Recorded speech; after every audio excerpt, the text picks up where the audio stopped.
Hello, everybody. This is Dr. Jake from Chiropractic First of Rockford. I'm going to go over a series of rehab lessons, going over different body parts, taking 1 to 3 parts on each position, like the shoulder, the hip, the knees, the ankles, and teaching better ways to rehab so we get the range of motion and fluidity that we want, as well as pain relief.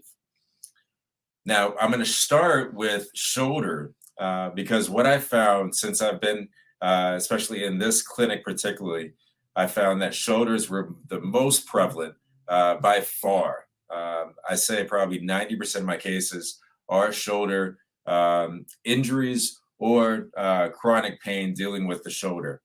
And um, there's a very interesting reason why that I figured is because majority of the patients that come into this office, being a chiropractic office, are getting adjusted regularly.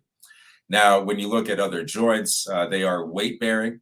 So that means that they do have to compensate as we move. However, if we stabilize and make the core itself, which is the spine, stronger, then the foundation is improved. And a lot of these pains that are dealing with, let's say the hip, the knee, that might have been chronic, once the biomechanics are changed naturally, then the pain starts dissipating.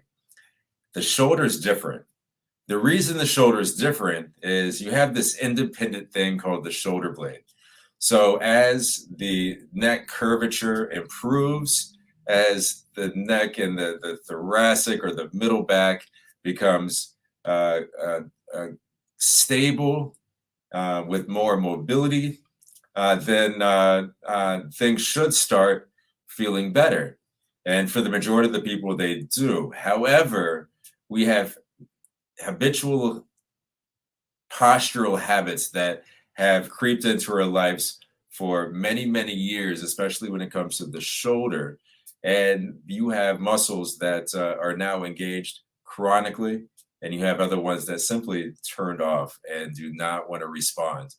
And so that changes how the shoulder is placed within posture, even though if your neck improves and range of motion in that area improves, the shoulder blades itself and their positioning tells you a lot of where that chronic pain in the shoulder itself is coming from. And so let me explain. I first want to talk about the rotator cuff muscles as a whole. So the rotator cuff muscles, there's 4 of them. You have the teres minor, which incorporates this type of movement.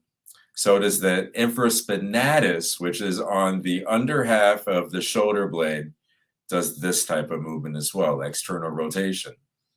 Then you have the subscap, which is underneath the scapular or the shoulder blade, and that brings internal rotation. So you have one internal rotator in the rotator cuff muscle.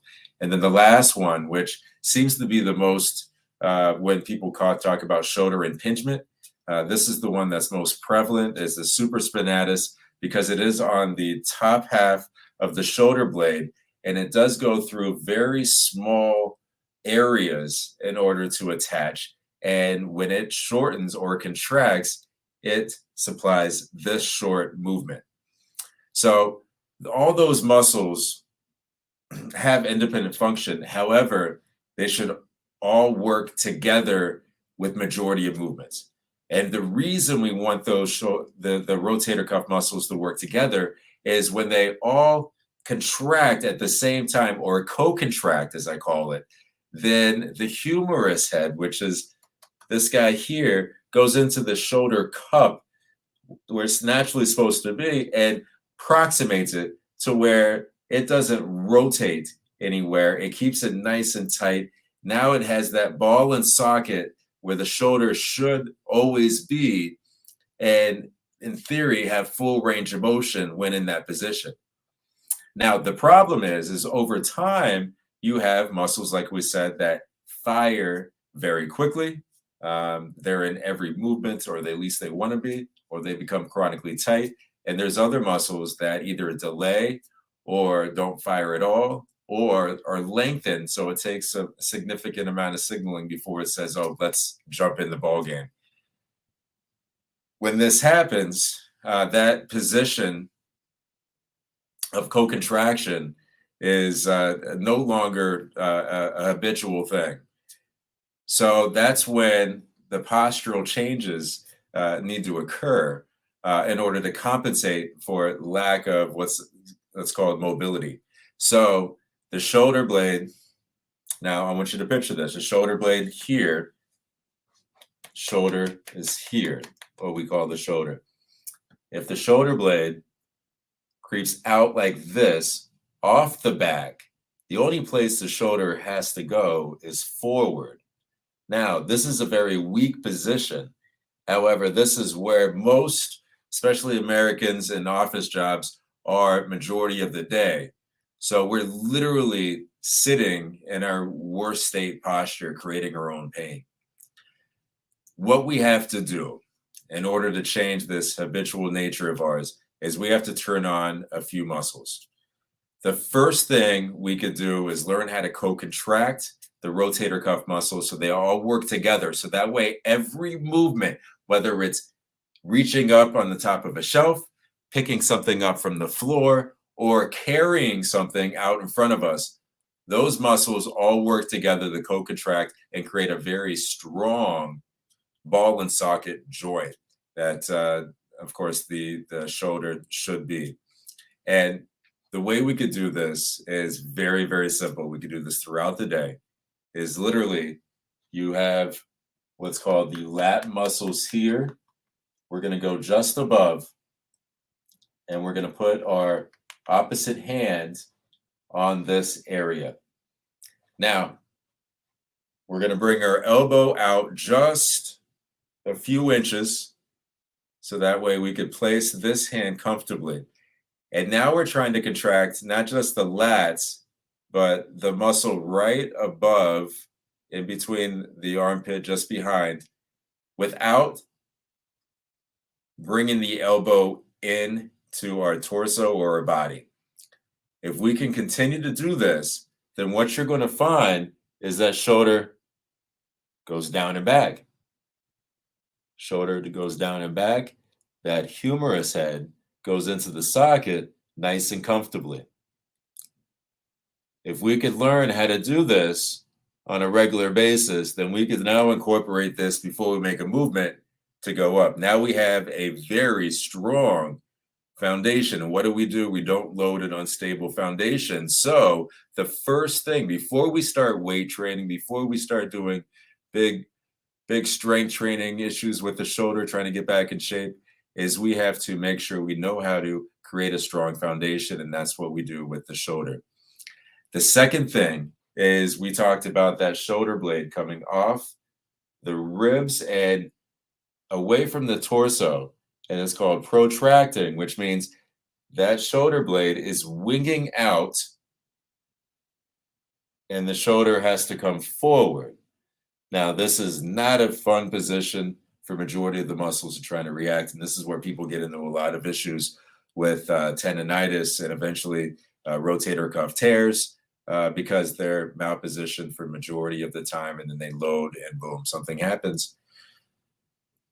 A very easy exercise we're going to incorporate today is a simple shoulder blade and pinching exercise that involves movement. And when we do this exercise, what we're doing is, first of all, turning on the big muscles that are constantly trying to jump in when we're malpositioned because they are the protectors. We're bringing in smaller muscles to do the movements for us, which is better stabilizing muscles and cause more fluidity within the movement. Very easy exercise here.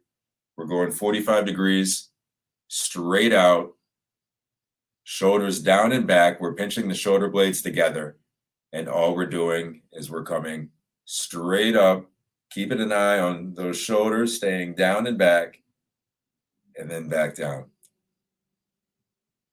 If we're able to do this for 30 plus seconds without bringing those shoulders up, that is a very, very amazing exercise to incorporate those muscles that have stopped firing and figured they did not want to work. When you do this exercise, more than likely, if you haven't turned these muscles on, you're going to get a little bit of burning.